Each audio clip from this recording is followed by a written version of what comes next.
Buenos días, Cuernavaca. Buenos días, Morelos. Empieza bien tu día con nosotros.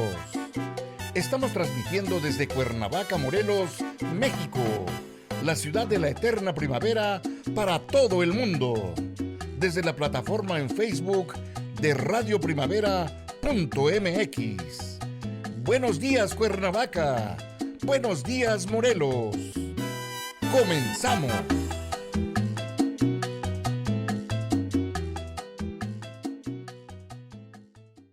Ya estamos de regreso en Buenos Días Cuernavaca, Buenos Días Morelos. Gracias a toda la gente que se pone en comunicación con nosotros a través de nuestras redes sociales. Nos busca, nos encuentra en Facebook Live como Radio Primavera Cuernavaca y nos escribe Marisol Ibarra y dice: muy buenos días, sí, triste es la partida de uno de los principales exponentes de la música regional mexicana y leyenda viviente. Gracias por tus comentarios, Marisol. También cronista Mike Gómez, ¿qué tal, cómo está? Y dice: un día como hoy, pero de 1877 nació en Villa de Ayala, Morelos, Otilio Montaño Sánchez, redactor del Plan de Ayala, en el que se desconocía el gobierno de Francisco I. Madero. Muchas gracias a Mike Gómez por estar aquí en nuestro programa a través de nuestras redes sociales. Ana María Romero dice: buenos días, buen inicio de semana y qué fin de semana, ¿eh? Así es, Ana María, muy buenos días. Y Carla Guzmán también nos escribe: muchas gracias. Y ya está con nosotros aquí en cabina el licenciado Guillermo Fernández. Él es especialista en cuestiones fiscales y financieras,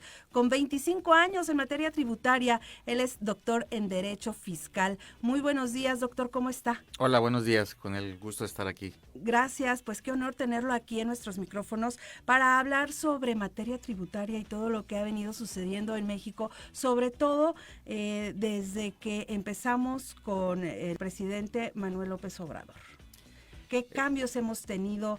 ¿Qué es lo bueno? ¿Qué es lo malo? Lo bueno, lo malo y lo feo. Lo bueno, lo malo y lo feo. Bueno, podemos hablar muchas horas de lo bueno, lo malo y lo feo. Yo creo, ¿por cuál quieres empezar? ¿Lo bueno o lo malo? Pues, ¿por qué nos vamos, Miguel? Por lo malo, ¿no? Para que ya lo después bueno lo bueno nos haga sentir mejor. Sí, exacto. Bueno, el tema tributario siempre es un tema que pesa a toda la sociedad que tenemos que pagar impuestos y que de alguna forma siempre queremos ver que esos impuestos se vean reflejados, ¿no? en la vida cotidiana. Y bueno, yo creo que con este presidente, los programas sociales que ha llevado a cabo, que están a la vista, pues para la mayoría han sido un aliciente, ¿no? Sobre todo los beneficiarios. Se ha quejado mucho la gente de que, bueno, ellos no son los que pagan impuestos, ¿no? Y los que pagan impuestos, pues dicen que yo quisiera que mi dinero se ocupara en otra cosa. Pero bueno, esa es la parte, digamos que un esquema generalizado de lo que ha sido el presidente en materia de impuestos. Lo malo, no seguimos aún con un régimen fiscal que sigue sin dar claridad jurídica. No hay una separación clara de poderes. El sistema judicial sigue apoyando mucho a las decisiones del gobierno.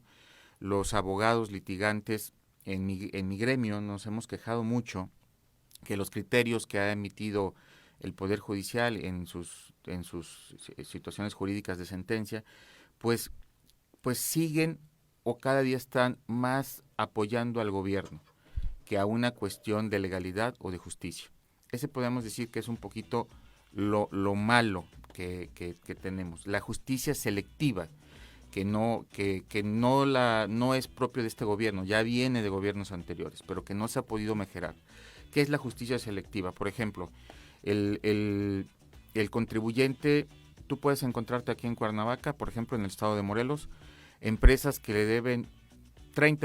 le deben de 100 millones de pesos para arriba al fisco y no tienen un proceso penal. Y de repente te encuentras al contribuyente que le debe 15 millones y tiene un proceso penal. Entonces dices, ¿qué pasó? ¿Qué pasó? ¿Por qué esas 100 no tienen un proceso penal y este pobre hombre que le debe 15 millones al fisco? No es equitativo. Exactamente, es una justicia selectiva. ¿Por qué? Porque el fisco, el presidente durante su campaña lo anduvo aludiendo mucho y es una situación que a nivel nacional no ha cambiado, pareciera como si fueran vendetas políticas utilizando la materia fiscal para ello.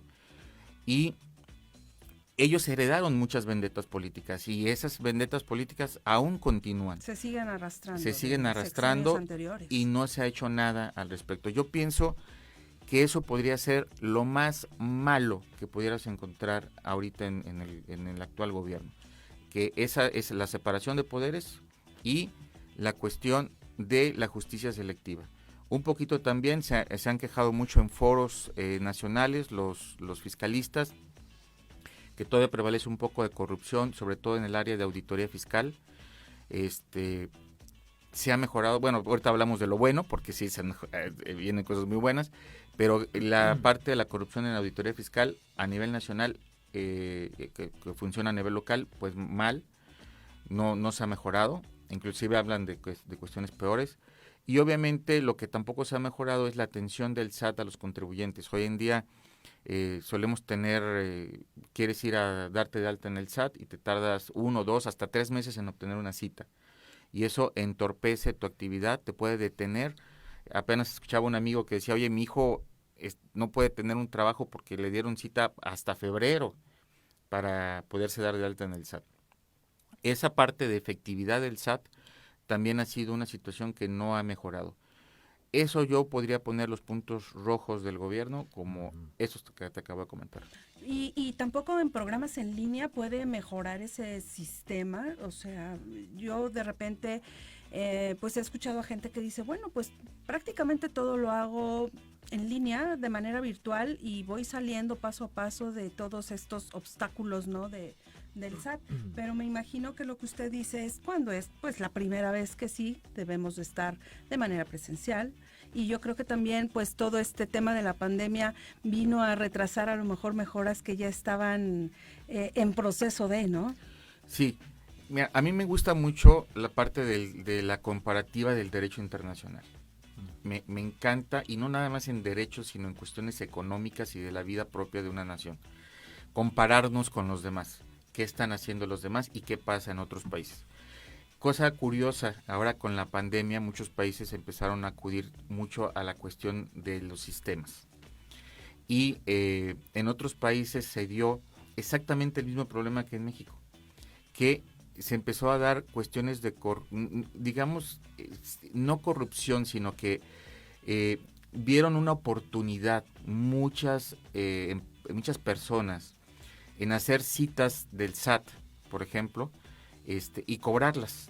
Y eso no se dio en países de primer mundo, no nada más donde la corrupción es muy mínima, y se dio. En todos lados hay coyotes. En todos lados, exacto, exacto, el coyotaje. Y trabaron los sistemas, se dio en España, se dio en Alemania, se dio en muchísimos países, se dio este sistema. Se empezaron a ver oportunidad y empezaban a vender citas, no nada más para cuestiones del SAT, citas en embajadas, citas en trámites de cualquier tipo administrativos del gobierno, se dio, y el presidente aludió que aquí había pasado lo mismo con el SAT, y no lo dudo. Pero no a ver, dudo que eso doctor, pasó. seguramente alguien del auditorio nos está escuchando. Yo quisiera partir desde primero el hecho, luego el derecho. Sí. Y en materia fiscal, en esta parte, en la responsabilidad de las reglas establecidas por la ley, ¿no?, de responsabilidad fiscal, para todos nosotros, todos los contribuyentes, por ejemplo, aquí en Cuernavaca, o todo el estado de Morelos, ya no digamos todo México, ¿cómo es la proyección? ¿Cómo se va desde esta mirada entre lo positivo y lo negativo y el equilibrio? ¿Cómo me va a afectar a mí? ¿Cómo me va a beneficiar a mí si a lo mejor soy un microempresario? ¿Cómo yo porque el comercio informal no es ilegal, ¿no? De alguna manera es irregular, pero no es ilegal, pero es una forma de empleo. Y en toda esta cadenita que vamos como sociedad, ¿cuáles son las proyecciones, doctor? ¿Cómo podríamos nosotros, como que nos estén escuchando, entender estas reglas, estos hechos? Pues mira, te voy a contestar todavía en el sentido de lo negativo que estamos hablando. ¿Le parece la respuesta después de la pausa? De la pausa, ¿eh? Así Ahí quedamos nos en quedamos. expectativa. Perfecto. Si usted tiene alguna pregunta, háganosla saber. entre a nuestra página de Facebook, búsquenos como Radio Primavera Cuernavaca, o también tenemos un WhatsApp. Sí, puede mandarnos sus preguntas. Tú tienes por ahí ya listo el Ya está listo WhatsApp. El número de WhatsApp. Nos puede enviar un mensaje al 777-187-4503. 777-187-4503. Son las 8:30, vamos a una pausa y regresamos.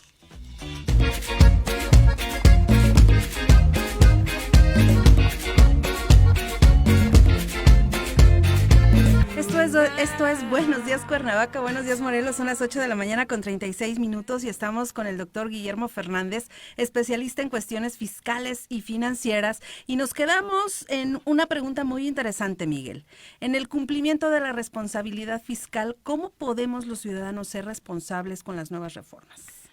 Bueno, vienen muchas reformas ahora para el 2022, lo cual implicaría un programa especial de reformas, pero justo por lo que acabo de comentar de lo malo del gobierno y con respecto a esta pregunta, sí que tenemos un problema que no sé cómo lo va a remediar el sistema de administración tributaria. El desfasamiento que tiene en su operatividad para citas.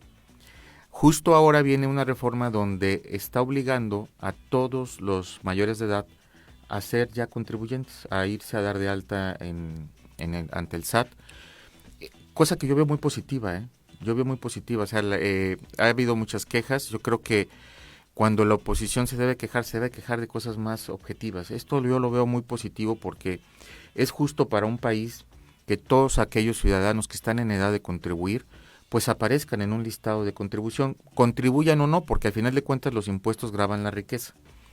Pero el problema que tiene el SAT es que si ahora que no está esta reforma fiscal, no puede dar el servicio a la ciudadanía de darte una cita lo más pronto posible, pues ¿qué va a pasar el próximo año? Que el contribuyente quiera ir a cumplir sus obligaciones fiscales, de irse a dar de alta, y le digan, vente en 3 meses, vente en 4 meses. O que lo hagan esperar horas, ¿no? Después de tener su cita.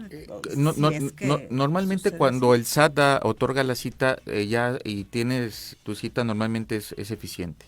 Okay. La atención suele ser eficiente. El problema es ese. ¿Cuándo te la da? Exacto. ¿Cuándo te la va a dar? Y es ahí donde sí daña mucho la economía, porque estamos hablando de jóvenes de 18 años que se van a dar de alta, pero también estamos hablando de empresas que necesitan hacer movimientos fiscales, que necesitan hacer aclaraciones fiscales y actualizaciones, y no lo pueden hacer porque sus citas son a meses. ¿Y cómo se podría mejorar este sistema? Esa es la gran pregunta y ese es un problema del SAT, pero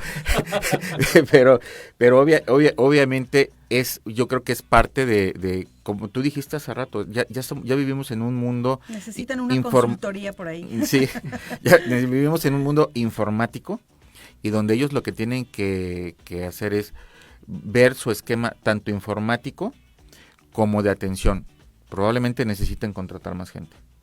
Porque si el problema, si el SAT abre sus puertas como un changarro, como cualquier changarro, abre sus puertas y tiene solo la capacidad de atender a 100 al día y hace sus citas programadas para atender a 100 personas al día, pero su requerimiento es de 200, pues entonces tiene que contratar más personal para ser más eficiente.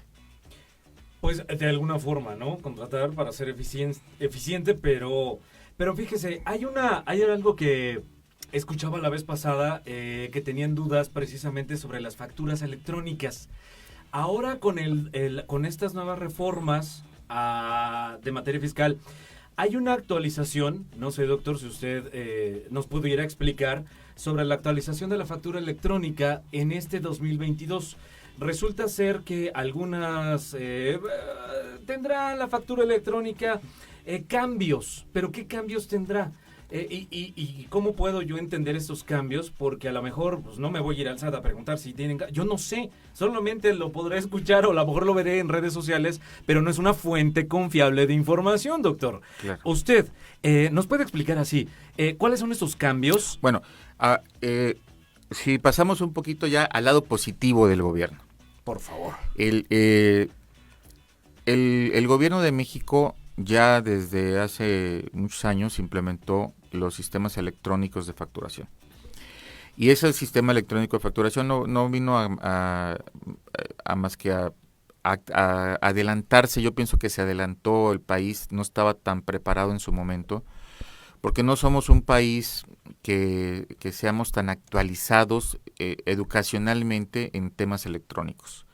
Y México se adelantó a eso y lo hizo precisamente para evitar la evasión fiscal y para que electrónicamente le facilitara al sistema de administración tributaria el poder auditar a las empresas, auditar a todos. ¿Qué pasó? Y también lo hizo porque en su momento ya veníamos arrastrando un problema de facturación que eran las facturas falsas. O el factoraje o Empresas fantasma, y todas esas empresas que desgraciadamente solamente se dan a conocer públicamente cuando un político está inmiscuido en un problema en donde descubren que facturó a una empresa que tiene una casa perdida. o bueno, un personaje público famosito y entonces se hace la red, ¿no? Ahora la estafa maestra, pues la estafa maestra no fue más que Una cebolla. un sistema de facturas falsas. Sí. Entonces, eso fue la estafa maestra. La estafa maestra acabó siendo descubierta porque las universidades que recibían el recurso, al final utilizaban facturas falsas para sacar el recurso y de ahí poderlo distribuir para fines que pues eran obviamente de robo a la nación. Entonces, ¿qué pasa con este sistema de facturas falsas? Lo positivo de este gobierno es que ha continuado con ese sistema. Ha querido mejorar porque tenemos un problema muy grande tú como usuario, como contribuyente. Pongamos un ejemplo. Tú tienes una empresa y me contratas a mí.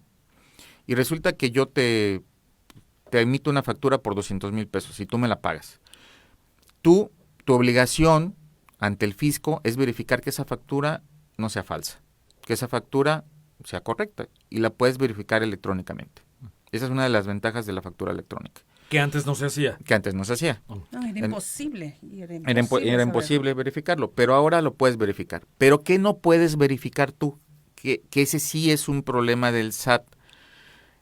Tú no puedes verificar que yo te haya emitido una factura, que al final de cuentas yo sí pague los impuestos y que yo sí cumpla con mis obligaciones. Porque ¿qué pasa si yo no cumplo con mis obligaciones? El SAT corta el hilo por lo más delgado y se va contra ti. O sea, ¿por qué se va a ir contra ti? Si tú pagaste, tú verificaste que mi factura fuera correcta, ¿por qué se tiene que ir contra ti? Esa es la parte incoherente de la ley, pero así está la ley. O sea, esa parte sí la considero muy injusta, la utilización de facturas. Justicia selectiva, otra vez.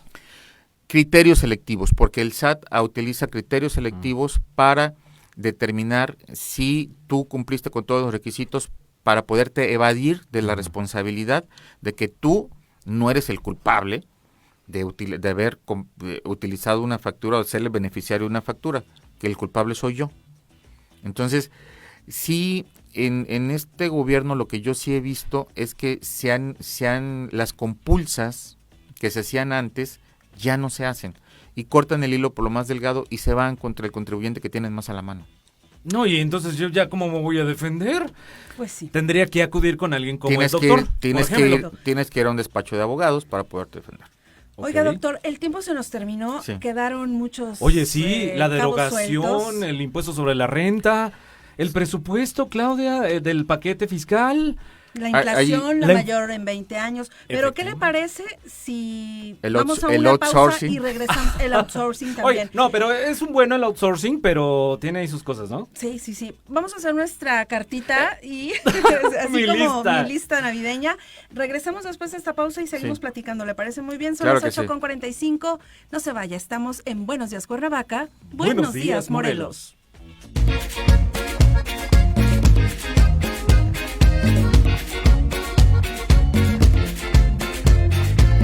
estamos de regreso en Buenos Días Cuernavaca, Buenos Días Morelos, 8 de la mañana con 51 minutos, que no se le haga tarde. Y bueno, seguimos aquí con el doctor Guillermo Fernández, especialista en cuestiones fiscales y financieras. Él tiene más de 25 años en materia tributaria, es doctor en Derecho Fiscal y viene recién desempacado desde Madrid, España. Sí, venimos aquí a pasar las fechas decembrinas. Las fechas, exactamente, aquí en Morelos, donde tenemos a la familia, pero obviamente nuestra labor es aquí en nuestro país. Sí. Oiga, platíquenos, si alguna empresa necesita de un asesoramiento, ¿usted se lo puede dar? Sí, claro. Sí, Claro. ver, díganos cómo se pueden poner en contacto con usted. Con mucho gusto, ahora mismo te doy mis datos, mi teléfono. Y que nos escriban, ¿no? Y ya Sí, los que nos ponemos escriban, en me pueden contacto. escribir a mi correo electrónico. Mi correo electrónico es muy sencillo, es memofiscal@hotmail.com. memofiscal@gmail, hotmail@hotmail.com. Y me pueden escribir y cualquier duda con muchísimo gusto les podemos asesorar. Muy bien, pues bueno, entramos en materia nuevamente antes de que se nos vaya el tiempo y nos quedamos antes de ir a corte sobre, nos estaba platicando, Sobre el outsourcing. el outsourcing. El outsourcing. A ver si nos puede explicar con esta nueva reforma lo que nos estaba planteando, y seguramente algunos que nos estén escuchando dicen, bueno, pues a mí me contrataron, como bien lo explicaban, yo demandé, pero yo no sé quién es mi patrón, porque pues entonces tuve una situación ahí vamos, ¿no? Ausentismo, etcétera, ¿no? No me respetaron quizá, pues, mi convalecencia, o vulneraron mis derechos fundamentales, me fui a la CONAPRED. Yo no sé quién es mi patrón, porque hubo una reforma referente al outsourcing. En ese sentido, doctor, ¿cómo podemos entenderlo? Yo considero esta reforma como parte de los aciertos de la Presidencia de la República en materia tributaria, porque efectivamente, como el presidente lo dijo, ya estábamos en una situación de abuso, pero a veces las personas no alcanzan, porque no son especialistas en la materia, a reflexionar exactamente qué estaba pasando. Yo en ese aspecto les estaba dando una reflexión. Es muy sencillo.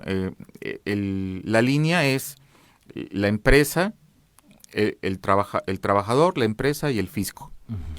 ¿Qué pasa cuando aparece el outsourcing? Aparece una línea más. Entonces ya es el trabajador, la empresa, el outsourcing y el fisco. Pero hablamos del mismo dinero, o sea, no hay más dinero a repartir. Es el mismo dinero que se va a repartir. Entonces, cuando aparece otra empresa, en este caso el outsourcing, parte de ese dinero se lo quedaba a la empresa. Y obviamente el outsourcing. Y la empresa que contrataba el outsourcing, pues lo contrataba porque tenía un beneficio. Entonces también era la ganona en el asunto. Entonces, si con el mismo dinero había dos ganones nuevos, ¿quién eran los que perdían? Pues el trabajador y Hacienda. Pero Hacienda de forma más indirecta. El que perdía más era el trabajador. Definitivamente era el trabajador. Aparte, como tú lo acabas de decir, había una incertidumbre jurídica para el trabajador muy fuerte.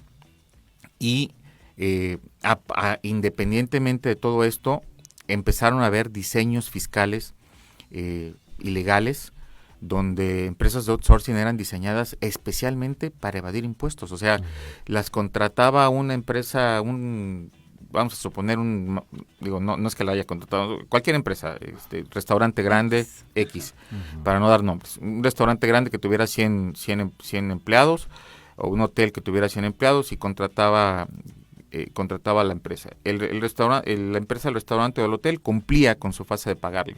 Pero este outsourcing luego no le pagaba al fisco y hacía un diseño de trabajo para 2 años para andarse amparando, presentando recursos y XXX y no pagarle al fisco federal. Entonces, todavía tenías ese inconveniente para el fisco. Era un deterioro para el trabajador y para la hacienda pública. Considero que es una situación que se va a mejorar, porque sí se tiene que mejorar. Es algo positivo, pero se va a mejorar. Es muy positivo. Y es muy trabajable. Es muy Vamos positivo a ver cómo... es muy positivo que se le haya metido mano. Sí, es muy positivo. Es muy positivo la visión que se dio de la presidencia a este problema. Sí, la considero muy positiva. pudiera ser que muchos especialistas fiscales dijeran, no es positiva porque ataca cuestiones que en otros países se están dando con el outsourcing. A eso iba. Sí, porque en otros países el outsourcing se maneja de otra forma y no se daban este tipo de abusos. A ver, doctor, si me permiten, y Claudia Auditorio dice, la maestra Susana Velázquez nos está sintonizando. Y dice, buenos días, buena información sobre las facturas electrónicas. Yo tuve problemitas con un familiar, pero mi pregunta para el especialista dice que a mí me mandaron a la PRODECON, que es la de la defensa del contribuyente, en torno a una asesoría sobre la cuestión del predial, porque me habían dicho que iba a aumentar. Yo les dije que yo había pagado puntualmente, pero que no había registro. ¿Esto es corrupción? ¿Esto es legal? ¿O realmente es la instancia en la que yo puedo ir a que me solucionen? Saludos, buenos días. Bueno, estamos hablando de impuesto predial. ¿Eso dijo? Sí. Pero dice que es la PRODECON y que tuvo un problema. Sí, bueno, la PRODECON, que es la Procuraduría de Defensa del Contribuyente, pues está más encaminada a resolver y ayudar al contribuyente con cuestiones del fisco federal. Uh-huh. El problema que ella tiene es un problema, por lo que veo, de impuestos locales, que corresponden al ayuntamiento, porque el impuesto predial es un impuesto de índole local. Entonces, pues en este caso, ¿qué le puedo asesorar yo? Pues más que vaya a la PRODECON, que vaya directamente al ayuntamiento. O sea, si es la instancia. No es la instancia, entonces. La instancia es el ayuntamiento. La instancia es el ayuntamiento. Bien. Porque es un impuesto totalmente local y yo le recomendaría que ahí va a obtener mejores resultados y yo creo que ahora que ven un cambio de gobierno aquí en Cuernavaca, no sé si sea su problema de Cuernavaca, pero igual si no ha tenido buenas respuestas con el gobierno, pues nada más que se aguante entre el nuevo gobierno y seguramente igual tendrá otro tipo de respuestas. Bien. Aquí Fernández Pino nos escribe y dice, saludos, qué bonito es llegar a la vida adulta y empezar a pagar un montón de impuestos. Apenas vas acabando de pagar la luz y el agua y viene el SAT con sus declaraciones predial. Si tienes auto, pagas refrendo, que es tenencia con otro nombre, y la verificación carísima que decidieron meter. Y si vive cerca de alguna iglesia de Ocotepec, pues cooperación, y al final de todo eso hay que tener suficiente para comer. Creo que empezamos la plática estableciendo que el pago de impuestos es una carga que todos sentimos y que la sentimos menos cuando hemos reflejado en servicios pues esa carga, esos pagos. Cuando vemos un buen sistema de salud, un buen sistema educativo, calles sin baches, policías que te cuidan, y entonces sí que no te costará menos ese pago de impuestos. Y cuando no ves eso, aunque pagues poco, lo ves como una carga muy grande. Uh-huh. Y eso también está pasando. Eso es una situación muy de México. Muy bien, pues ha llegado el momento ahora sí de despedirnos, doctor. Muchísimas gracias por haber estado aquí con nosotros. Quedaron muchas preguntas, el auditorio sigue preguntando también, pero ¿qué le parece si lo invitamos para otra claro oportunidad que tenga, por favor? Con mucho gusto. Nos ponemos de acuerdo ya cuando estemos fuera del aire para ver qué día puede seguir acompañándonos y responder todas estas dudas. Claro que sí, será un placer. Pues muchísimas gracias al doctor Guillermo Fernández, muchísimas gracias, y nuevamente la manera en que se pueden poner en contacto con él es memofiscal@hotmail.com. Muchas gracias. Vamos a una pausa, regresamos, son las 9:00 p.m. Ya nos vamos, pero recuerda, estás en radioprimavera.mx. Buenos días, Cuernavaca. Buenos días, Morelos.